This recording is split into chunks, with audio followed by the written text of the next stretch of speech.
कहानी की शुरुआत होती है घने जंगल के बीचों बीच एक बड़ी नदी से, जहां जेफ नाम का एक आदमी अपने कुछ साथियों के साथ इसी नदी में आगे की तरफ बढ़ रहा होता है। ये लोग सांपों को पकड़कर उसे शहर में बेचा करते थे, लेकिन आज ये लोग जिस जगह सांप पकड़ने जा रहे थे वो जगह बहुत ज्यादा खतरनाक थी। यहाँ बोट का कैप्टन भी जेफ से कहता है कि जिस जगह तुम लोग जा रहे हो वो जगह श्रापित है और जहरीले सांपों से भरी हुई है, और मैंने सुना है कि वहाँ क्रिम्सन नाम का एक बहुत ही बड़ा एनाकोंडा रहता है। जो भी उस जगह पर जाता है वो एनाकोंडा उसे मार देता है। लेकिन जेफ मुस्कुराते हुए बोट के कैप्टन से कहता है कि बस तुम मुझे वहां तक पहुंचा दो, वहां तुम्हें तुम्हारे पैसे मिल जाएंगे और तुम अपनी बोट को लेकर वापस आ जाना। जेफ सांपों को पकड़ने का एक एक्सपर्ट शिकारी था और आज जेफ खास उस क्रिम्सन एनाकोंडा को पकड़ने के लिए इस जंगल में आया था। कुछ देर बाद ये लोग उस जगह तक पहुंच जाते हैं और यहाँ बोट का कैप्टन जेफ से ज्यादा पैसे मांगने की डिमांड करता है, क्योंकि ये एक बहुत खतरनाक जगह थी और यहाँ तक किसी को पहुंचाना एक बहुत ही बड़ा रिस्की काम था। जेफ भी इनकार नहीं करता और वो जेब से पैसे निकालकर उसे दे देता है। लेकिन जैसे ही बोट का कैप्टन पैसे लेने के लिए दोनों हाथ आगे बढ़ाता है, तब जेफ जानबूझकर पैसे नीचे गिरा देता है, जिसे खुशी खुशी बोट का कैप्टन उठाने लगता है। पैसे उठाने के बाद जब वो मुस्कुराते हुए जेफ की तरफ देखता है, तब जेफ उसके गले में चाकू घोंपकर उसे मार देता है और बेरहमी से उसका गला काटकर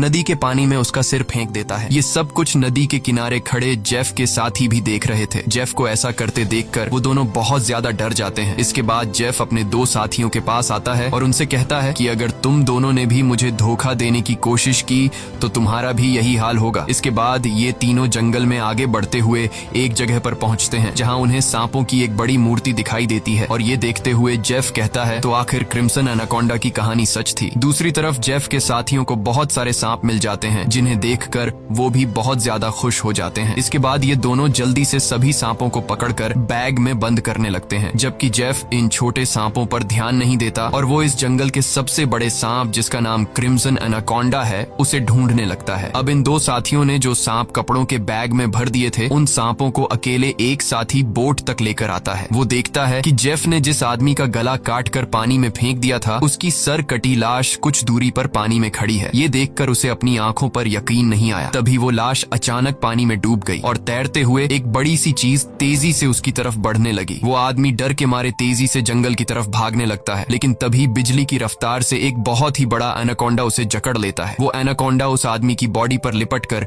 उसकी हड्डियां तोड़ देता है और अपना बड़ा सा मुंह खोलकर उसे खाने लगता है। दूसरी तरफ हम उस आदमी के दूसरे साथी को देखते हैं, जो सांपों से भरे एक बैग को लेकर जंगल में आगे की तरफ बढ़ रहा होता है। तभी वो अचानक एक जगह पर रुककर कुछ ऐसा देख लेता है जिससे वो बहुत ज्यादा डर जाता है। असल में उसने उसी बड़े एनाकोंडा की बॉडी को रेंगते हुए देख लिया था। जैसे ही वो एनाकोंडा एक पेड़ पर चढ़ रहा था, तो उसके पेट को देखकर साफ लग रहा था कि उसने किसी इंसान को जिंदा निगल लिया है। अब इससे पहले कि वो आदमी अपनी जान बचाकर भाग पाता, तभी वो एनाकोंडा उसके साथी की लाश को उगल देता है। इसके बाद वो सांप उस आदमी को भी पकड़ लेता है। वो सांप उस आदमी को जकड़कर जोर से दबाता है और पेड़ से लिपटकर उस आदमी को भी खाने लग जाता है। ये सब कुछ ही दूर से जेफ भी देख रहा होता है और ये देखकर जेफ अपने साथी को बचाने के बजाय खुश हो रहा था, क्योंकि जेफ भी यही चाहता था कि कोई उस सांप का चारा बन जाए और जब चारे को खाते समय सांप का ध्यान भटक जाए, तब जेफ सांप को बेहोश करके मार दे। इसके बाद जेफ अपना शॉटगन निकालकर सांप को बेहोश करने ही वाला था कि तभी अचानक जंगल के सभी जानवर और बर्ड्स शोर मचाने लगे, जिनकी आवाज सुनते हुए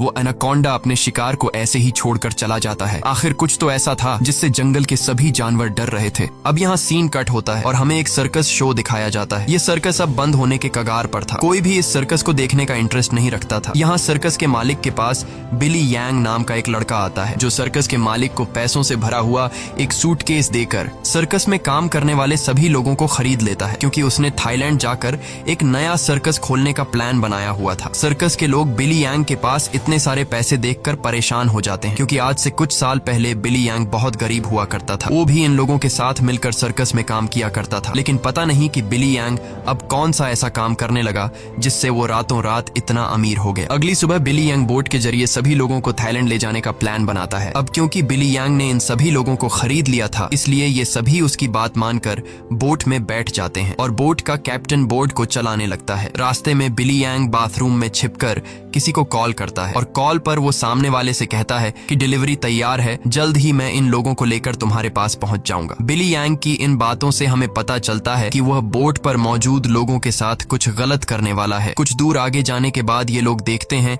कि आगे का रास्ता बंद है, जहां लकड़ी और कई सारे कंटेनर्स रखकर किसी ने रास्ता रोक दिया था। तब बोट का कैप्टन कहता है कि हम दूसरे रास्ते से जा सकते हैं, लेकिन उस रास्ते से जाते हुए हमें थाईलैंड पहुंचने में बहुत टाइम लगेगा। इसलिए बिली यांग को कैप्टन का आइडिया पसंद नहीं आता। वो कैप्टन को धमकी देता है कि जो भी हो हमें वक्त पर थाईलैंड पहुंचना है, क्योंकि वहां हमारा शो है जिसके पैसे मैं एडवांस ले चुका हूं। अगर हमने शो नहीं किया तो हम बर्बाद हो जाएंगे। कैप्टन कहता है कि अगर तुम लोग लंबे रास्ते से नहीं जाना चाहते तो फिर हमारे पास यही एक रास्ता है। वह कहता है कि हम इन सारी चीजों को बॉम्ब से उड़ा देंगे और अपना रास्ता बनाकर यहाँ से निकल जाएंगे। बिली यांग को कैप्टन की बात ठीक लगती है और वो इसके लिए तैयार हो जाता है, लेकिन उन्हें पता नहीं था कि ये लोग कितनी बड़ी गलती करने जा रहे हैं। इसके बाद ये लोग कंटेनर्स के पास बॉम्ब रखते हैं और फिर उन्हें रिमोट से उड़ा देते हैं। ऐसा करने से उनका रास्ता तो साफ हो गया, लेकिन धमाके की वजह से ढेर सारे सांप उनके बोट पर गिर जाते हैं, क्योंकि उन सभी कंटेनर्स में सांप भरे थे। डर के मारे ये लोग यहाँ वहाँ भागने लगते हैं। अब पूरी बोट सांपों से भर चुकी थी और ये सांप बोट पर मौजूद लोगों को डसने लगते हैं। यहाँ लेनी नाम की एक लड़की समझदारी से काम लेते हुए पाइप के जरिए प्रेशर से पानी खोल देती है और अपने आसपास जितने भी सांप होते हैं सबको बोट से नीचे पानी में गिरा देती है। बिली यांग डर के मारे बोट के बाथरूम में छिप जाता है, लेकिन तभी अचानक बाथरूम की छत टूट जाती है और बहुत सारे सांप बिली यांग के ऊपर गिर जाते हैं। उनसे बचने के लिए वह नदी में कूद जाता है और तैरते हुए किनारे तक पहुंचता है, लेकिन वहां पर भी एक किंग कोबरा उसके सामने आ जाता है। अब इससे पहले कि वो किंग कोबरा बिली को काट पाता, तभी कोई आदमी सांप पर पैर रखकर उसे कुचल देता है और बिली यांग की जान बचा लेता है। यह इंसान कोई और नहीं बल्कि जेफ था। अब जेफ ने बिली की जान बचाई थी, इसलिए बिली उसे अपने बोट पर ले आता है। जेफ यहाँ सभी से झूठ कहता है कि मैं एक वाइल्ड एक्सप्लोरर हूँ और एक एक्सीडेंट की वजह से यहाँ जंगल में फंस गया हूँ। तभी सर्कस के एक आदमी जिसका नाम जियाओ है, उसके कान में तेज दर्द होने लगता है। दर्द इतना ज्यादा था कि वह नीचे गिर जाता है। जब जेफ उसके कान में गौर से देखता है तो उसे पता चल जाता है कि जियाओ के कान में तकलीफ क्यों हो रही है। इसके बाद जेफ अपनी उंगली पर एक कट लगाकर उसे जियाओ के कान के पास ले जाता है और तभी जियाओ के कान से एक पतला जहरीला सांप निकलकर जेफ की उंगली को काट देता है, लेकिन सांप के काटने के बावजूद जेफ को कुछ नहीं होता और वह उस पतले सांप को पानी में फेंक देता है। ये देखकर लेनी बहुत हैरान हो जाती है और सोचने लगती है कि आखिर सांप के काटने के बाद भी जेफ पर जहर का असर क्यों नहीं हुआ। लेनी भी सांपों के बारे में जानकारी रखती थी। वह जानती थी कि एक सांप के जहर से इम्यून होने के लिए इंसान को बहुत सारा सांप का जहर अपने शरीर में डालना पड़ता है, तब जाकर उस इंसान पर सांप के जहर का असर नहीं होता। ये सारी चीज वह बिली यांग को भी बताती है और कहती है, मुझे जेफ ठीक नहीं लग रहा। तुमने भी देखा कि सांप ने उसे उंगली पर काटा, लेकिन जेफ को कुछ नहीं हुआ। लेकिन बिली यांग लेनी की बातों पर ध्यान नहीं देता और कहता है कि हमें जेफ का शुक्रिया अदा करना चाहिए, क्योंकि उसने मेरी और हमारे एक साथी की जान बचाई है। दूसरी तरफ जेफ इस बोट के कैप्टन से मिलता है। जेफ बोट के कैप्टन को ढेर सारे पैसे देकर एक नक्शा दिखाता है और बोट के कैप्टन से कहता है कि अगर तुमने मुझे नक्शे पर बताई गई जगह पर पहुंचाया तो मैं वहां पहुंचकर तुम्हें और भी ढेर सारे पैसे दूंगा। कैप्टन उस जगह का नाम सुनते ही बंदूक उठाकर जेफ पर तान देता है। वह कहता है कि अगर दोबारा तुमने वहां जाने की बात की तो मैं तुम्हें गोली मार दूंगा। दरअसल कैप्टन भी उस जगह के बारे में जानता था कि वहां एक बहुत ही खतरनाक क्रिम्सन नाम का एनाकोंडा रहता है। यह सुनकर जेफ वहां से चला जाता है। कैप्टन बोट में बैठकर मछलियां पकड़ने लगता है, लेकिन तभी हम देखते हैं कि कैप्टन जिस फिशिंग रॉड से मछलियां पकड़ रहा था वह फिशिंग रॉड नीचे से कोई जोर से खींचता है, जिसकी वजह से वह फिशिंग रॉड कैप्टन के हाथ से छूटकर नीचे गिर जाती है। अब कैप्टन उस फिशिंग रॉड को उठाने के लिए नीचे झुकता है, लेकिन तभी उसे कोई पानी में नीचे खींच लेता है। दरअसल कैप्टन को किसी और ने नहीं बल्कि जेफ ने पानी में नीचे खींचा था। कैप्टन को मारने के बाद जेफ कैप्टन की बॉडी को उस जंगल में मौजूद एनाकोंडा को बुलाने के लिए चारे के तौर पर इस्तेमाल करता है। कुछ देर बाद सभी कैप्टन को ढूंढने लगते हैं, लेकिन बोट का कैप्टन उन लोगों को कहीं पर भी नहीं मिलता। लेनी को जेफ पर शक होने लगता है कि कहीं जेफ ने उसे मार तो नहीं दिया। वह जेफ से पूछती है कि कैप्टन कहाँ है, लेकिन जेफ कहता है कि मुझे कैप्टन के बारे में कुछ भी नहीं पता। वह यह भी कहता है कि यह जंगल है, यहाँ इंसानों का गायब होना आम बात है। तभी अचानक पूरे जंगल में एक अजीब सा शोर छा जाता है। जंगल के सभी परिंदे और जानवर शोर मचाकर भागने लगते हैं। तभी एकदम से उन सबको पानी में कुछ अजीब सी हलचल सुनाई देती है। एक साथी कहता है कि यह आवाज कैसी है। तब जेफ खुश होकर कहता है कि कुछ बड़ा आने वाला है। जेफ की खुशी से ये साफ जाहिर हो रहा था कि जैसे वह इस आने वाले खतरे का इंतजार कर रहा था। तभी हम देखते हैं कि नदी की गहराई में एक बहुत ही बड़ा एनाकोंडा जेफ के लगाए जाल की तरफ बढ़ रहा है। जेफ का लगाया हुआ फिशिंग रॉड जोरों से नीचे की तरफ खींचता है। अब जेफ एनाकोंडा को पकड़ने के लिए फिशिंग रॉड को पकड़ने की कोशिश करता है, लेकिन वह एनाकोंडा इतनी आसानी से जेफ के जाल में कहां फंसने वाला था। तभी वह एनाकोंडा उनके सामने आ जाता है। यह वह एनाकोंडा आकार में बहुत बड़ा और बेहद डरावना था, जिसे देखकर सबके गले में सांसें अटक जाती हैं। जेफ ने जो फिशिंग रॉड की रस्सी पकड़ी हुई थी, एनाकोंडा उस रस्सी को जोर से खींचता है, जिससे जेफ नीचे पानी में गिर जाता है। वह एनाकोंडा जेफ को पानी में इधर उधर पटकने लगता है, लेकिन जेफ इतनी आसानी से हार मानने वाला नहीं था। वह खुद को बचाने के लिए तैरते हुए उसी नदी में मौजूद एक छोटी बोट पर चढ़ जाता है और एनाकोंडा को पकड़ने वाले जाल की रस्सी को उसी बोट से बांध लेता है। अब वह बोट पर खड़े होकर एक नुकीले औजार से उस एनाकोंडा पर वार करता है, लेकिन उस वार से एनाकोंडा पर कुछ ज्यादा असर नहीं होता। एनाकोंडा जेफ को पकड़ लेता है। वह एनाकोंडा जेफ के साथ साथ उस बोट के ऊपर लिपटकर नीचे पानी में डुबो देता है। दूर खड़े ये लोग यह सब कुछ देख रहे थे और उन्हें लगता है कि जेफ मारा गया, लेकिन अगले ही पल जेफ तैरता हुआ पीछे से वापस बोट में आ जाता है। ये देखकर सभी लोग हैरान रह जाते हैं। अब जेफ फिर से पानी में एनाकोंडा ढूंढने लगता है, लेकिन उसे नहीं पता था कि एनाकोंडा अब पानी में नहीं बल्कि उसके पीछे बोट की छत पर है। एनाकोंडा सबके सामने अपने मुंह से कैप्टन की बॉडी को उगल देता है। ये देखकर बोट पर सभी लोग बहुत डर जाते हैं। ये लोग एनाकोंडा से खुद को बचाने के लिए इधर उधर भागने लगते हैं। वह एनाकोंडा कमरे में बंद सर्कस के 2 साथियों को मारने ही वाला था कि तब भी पीछे से जेफ हाथ में एक नुकीला औजार लिए एनाकोंडा पर हमला कर देता है, जिससे एनाकोंडा और भी ज्यादा गुस्सा हो जाता है और अब एनाकोंडा जेफ की तरफ बढ़ने लगता है। लेकिन जेफ एनाकोंडा से खुद को बचाते हुए उससे छिप जाता है, मगर एनाकोंडा भी जेफ का पीछा नहीं छोड़ता। वह जेफ को ढूंढने के लिए बोट के अंदर घुस जाता है, जहां बोट के अंदर सर्कस के बाकी लोग भी छिपे हुए थे। लकीली एनाकोंडा बिली और डायना को देख नहीं पाता। वह उनके ऊपर से रेंगते हुए खिड़की से होकर बोट से बाहर निकल जाता है। ये सभी लोग बोट के कोने कोने में छिपे हुए थे। एनाकोंडा इन लोगों को ढूंढते हुए जब बाथरूम की तरफ जाता है तो वह एक बच्चे और जियाओ को देखता है। एनाकोंडा तुरंत उन दोनों पर हमला कर देता है, लेकिन यह दोनों खुद को बचाते हुए वहां से निकल जाते हैं। अब उनके पास लेनी भी पहुंच जाती है। जैसे ही एनाकोंडा लेनी पर हमला करता है, तब जियाओ समझदारी से काम लेते हुए एनाकोंडा के सिर के आगे एक मटका लाता है, जिससे एनाकोंडा का सिर मटके के अंदर फंस जाता है। मटके से अपना सिर निकालने के लिए एनाकोंडा तड़पने लगता है और इसी हलचल में यहाँ पर केरोसिन ऑयल का गैलन गिर जाता है। एनाकोंडा अपने सिर से मटके को निकालने के लिए पूरी तरह से बेकाबू हो जाता है। वह यहाँ वहां खुद को मारता है और आखिर में वह अपने सिर को बोट से पटक कर मटके को तोड़ देता है, जिससे उसका सिर आजाद हो जाता है। लेकिन आजाद होते ही पीछे से जेफ एनाकोंडा के गले में रस्सी का फंदा डाल देता है। इससे पहले कि जेफ उस एनाकोंडा को पकड़ पाता, तभी नीचे केरोसिन ऑयल गिरने की वजह से बोट में आग लग जाती है और आग धीरे धीरे बढ़ते हुए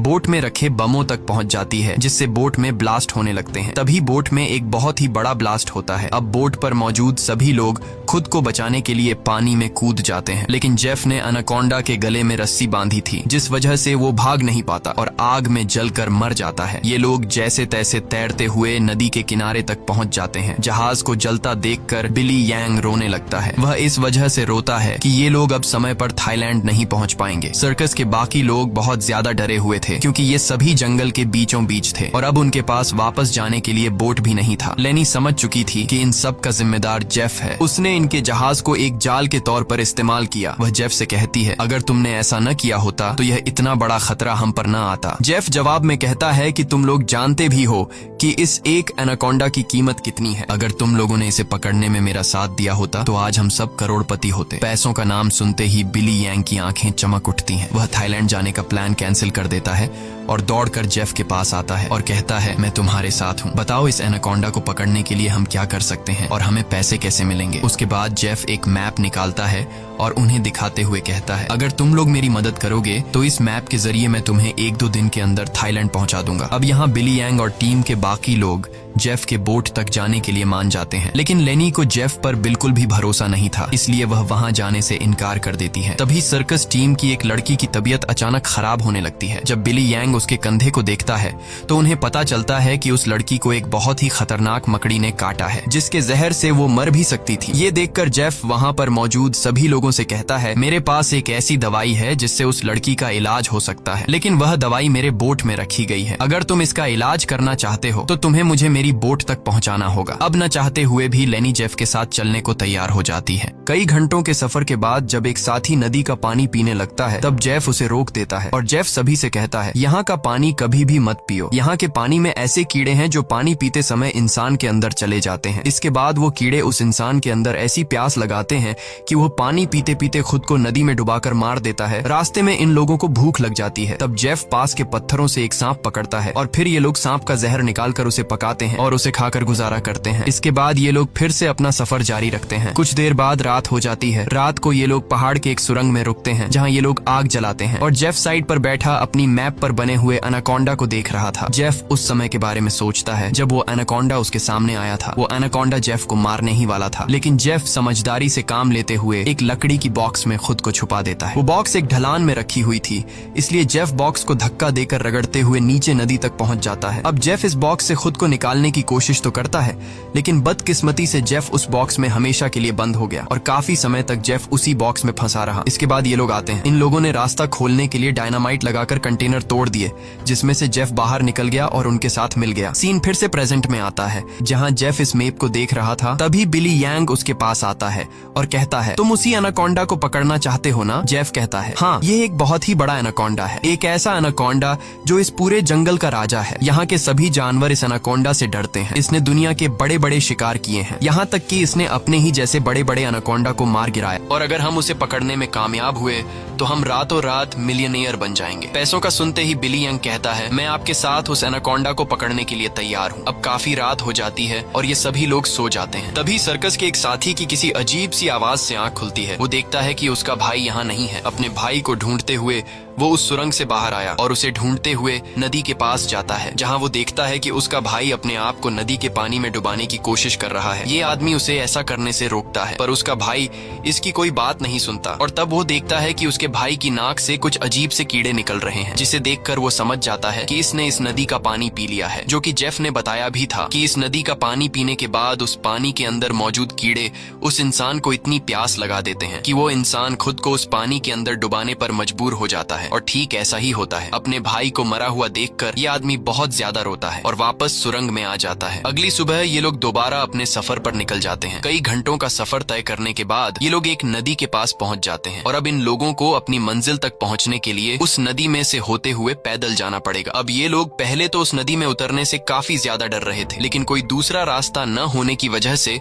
मजबूरन इन लोगों को उस नदी में उतरना पड़ता है। थोड़ा ही आगे जाने के बाद अचानक एक लड़का नीचे की तरफ इशारा करता है और हम देखते हैं कि इन लोगों को एक बड़े एनाकोंडा ने चारों तरफ से घेर लिया है। इनका एक साथी जिसका भाई रात को ही मरा था, वह डर के मारे सबके पीछे आ रहा था, लेकिन तभी पीछे से एक बड़ा एनाकोंडा उस पर हमला कर देता है और उसे बुरी तरह से जकड़ लेता है। लेनी उसकी मदद करने के लिए आगे बढ़ती है, पर वह ज्यादा कुछ नहीं कर पाती क्योंकि उसके पहुंचने से पहले ही एनाकोंडा उस आदमी की हड्डियों को तोड़ चुका था और फिर वह एनाकोंडा उस आदमी को अपने साथ पानी में डुबा देता है। अब ये लोग अपनी जान बचाने के लिए नदी में आगे की तरफ भागने लगते हैं। कुछ देर बाद आखिर ये सब लोग जेफ की बोट तक पहुंच जाते हैं, जहां जेफ अपने वादे के मुताबिक उन लोगों को उस लड़की के लिए एंटीडोट दे देता है जिसे कंधे पर जहरीली मकड़ी ने काटा था। अब यहाँ से थाईलैंड की जमीन भी काफी करीब थी और ये सभी थाईलैंड जाने के लिए निकलते हैं, लेकिन तभी जेफ उन लोगों को रोक देता है। दरअसल जेफ इसलिए इन लोगों को इस जगह पर लाया था ताकि वो इन लोगों को चारे की तरह इस्तेमाल कर सके। जेफ उन सब लोगों से कहता है कि मैं तुम सब लोगों को वादे के मुताबिक सही सलामत यहाँ तक ले आया हूँ, लेकिन अब तुम लोगों को भी अपना वादा पूरा करना होगा, तुम्हें मेरी मदद करनी होगी। तब वो छोटा बच्चा जेफ से कहता है कि अगर तो तुम्हारी ये मदद उस एनाकोंडा से जुड़ी है तो हम तुम्हारी कोई मदद नहीं करेंगे। इनकी ये बातें सुनते ही जेफ अपनी बंदूक निकाल लेता है और बिली यांग भी चाकू निकालकर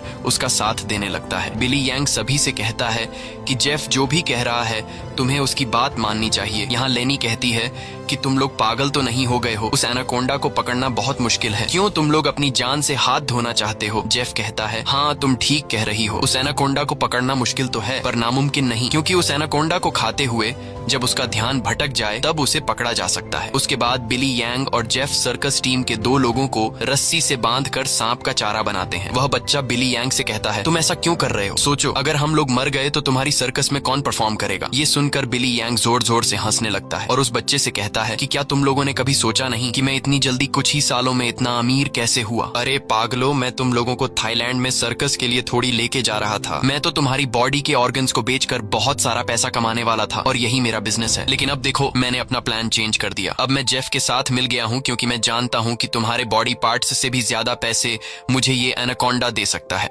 दूसरी तरफ जेफ ने उन 2 लड़कियों को भी बांध दिया था और अब वो एक लड़की से बदतमीजी करने लगा था। अब यहाँ वो लड़की समझदारी से काम लेते हुए ऐसा दिखाती है कि वो जेफ का साथ देना चाहती है। जेफ उसकी चाल को समझ नहीं पाता। वो लड़की जेफ के करीब आकर जेफ के बालों में हाथ मारने लगती है और मौका मिलते ही वो लड़की जेफ की पॉकेट से गन निकालकर जेफ पर तान देती है। अब वो लड़की जैसे ही जेफ को शूट करती है तो बंदूक से गोली नहीं चलती, क्योंकि उसको बंदूक का लॉक खोलना नहीं आ रहा था। अब जेफ गुस्से में आकर उससे बंदूक छीन लेता है और उसी लड़की पर तान कर उसे मारने ही वाला होता है कि तब तक लेनी ने भी खुद को आजाद कर लिया था और वो एक शीशे के नुकीले टुकड़े से जेफ के पेट पर वार करती है। अब जेफ लेनी को धक्का देकर पीछे धकेल देता है, लेकिन तब वो दूसरी लड़की भी जेफ पर हमला कर देती है और पीछे से लेनी भी जेफ से बंदूक छीनने की कोशिश करती है। इसी हाथापाई में गोली चलने की आवाज आती है, लेकिन पता नहीं चल पाता कि ये गोली किसको लगी। दूसरी तरफ हम उन दो लोगों को देखते हैं जिन्हें बिली यांग ने एनाकोंडा के लिए चारा बनाया था। वो दोनों बेचारे डर के मारे तड़प रहे होते हैं। कुछ देर बाद एक बड़ा सा एनाकोंडा उन दोनों को खाने के लिए धीरे धीरे उनकी तरफ बढ़ने लगता है, जबकि दूर खड़ा बिली यांग मजे से ये सारा नजारा देख रहा था। बिली यांग इंतजार में था कि कब वो एनाकोंडा उन पर हमला करेगा और मैं रस्सी को खींचकर उस एनाकोंडा को पकड़ लूंगा। लेकिन वो ये नहीं जानता था कि जहां पर वो खड़ा है ठीक उसके ऊपर से एक दूसरा एनाकोंडा उस पर हमला करने के लिए आगे बढ़ रहा है। अब इससे पहले कि बिली यांग उस एनाकोंडा को देख पाता,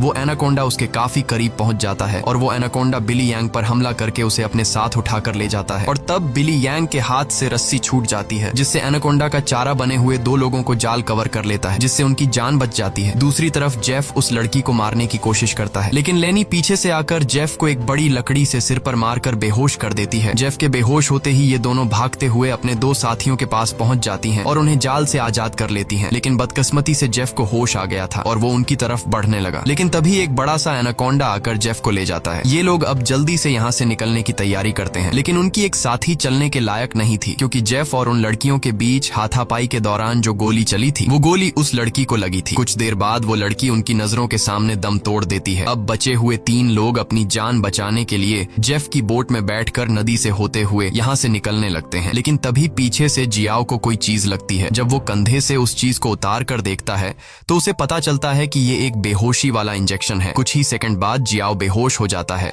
और जियाओ को बेहोश करने वाला कोई और नहीं बल्कि जेफ ही था, यानी उस एनाकोंडा के हमले से भी वो बच गया था और उसने एनाकोंडा का सिर काटकर उसे मार दिया था। अब जेफ उन तीनों को पकड़कर एनाकोंडा के चारे के लिए बांध देता है और उनके चारों तरफ तेज धार वाली लोहे की तार बांध देता है और साथ में वहां पर खून भी छिड़क देता है, जिसके बाद वो उनके जाल की रस्सी को पकड़कर यहाँ से कुछ दूर खड़ा हो जाता है। कुछ देर बाद कई सारे एनाकोंडास खून को सूंघते हुए उन तीनों की तरफ बढ़ने लगते हैं। ये तीनों बहुत ज्यादा डरे हुए होते हैं और उनको अपनी मौत आंखों के सामने नजर आ रही होती है। ये सभी एनाकोंडास उन तीनों को मारने के लिए उनके काफी करीब पहुंच जाते हैं, लेकिन तभी एक बार फिर से जंगल के सभी जानवर शोर मचाकर भागने लगते हैं और यहाँ पर मौजूद सभी एनाकोंडास भी किसी को देखकर एक एक करके भागने लगते हैं। लेकिन एक एनाकोंडा अभी भी उन तीनों को मारने के लिए रुका हुआ था, पर तभी वहां पर क्रिम्सन एनाकोंडा आ जाता है और वो उस अकेले रुके हुए सांप पर हमला करके उसे एक ही झटके में मार देता है। यहाँ हम उस क्रिम्सन एनाकोंडा को